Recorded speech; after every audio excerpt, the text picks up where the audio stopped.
లోతు తెలియక అడుగు వేయకూడదు. ఒక గ్రామంలో రాజు అనే చిన్న బాలుడు నివసించేవాడు.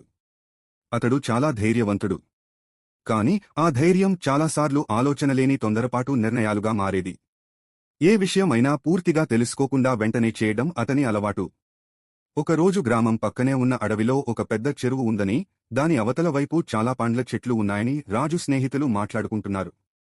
అది విన్న రాజు ఒక్క క్షణం కూడా ఆలోచించకుండా ఆ చెరువును దాటిపోవాలని నిర్ణయించుకున్నాడు.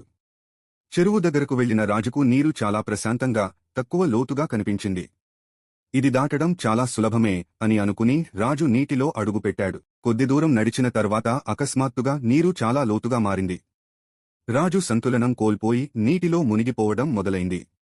భయంతో సహాయం కోసం అరవసాగాడు. అది చూసిన ఒక వృద్ధుడు వెంటనే తాడును విసిరి రాజును కాపాడాడు. ఒడ్డుకు వచ్చిన తర్వాత వృద్ధుడు మృదువుగా, రాజూ, లోతు తెలియక అడుగు వేయకూడదు. ఏ పని చేయకముందు దాని ఫలితాలు ఆలోచించాలి అని ఉపదేశించాడు. ఆ రోజునుంచి రాజు ఏ పనైనా తొందరపాటు లేకుండా బాగా ఆలోచించి మాత్రమే చేయడం ప్రారంభించాడు. నీతి: లోతు తెలియక అడుగు వేయకూడదు. ఏ పని అయినా ముందుగా ఆలోచించాలి.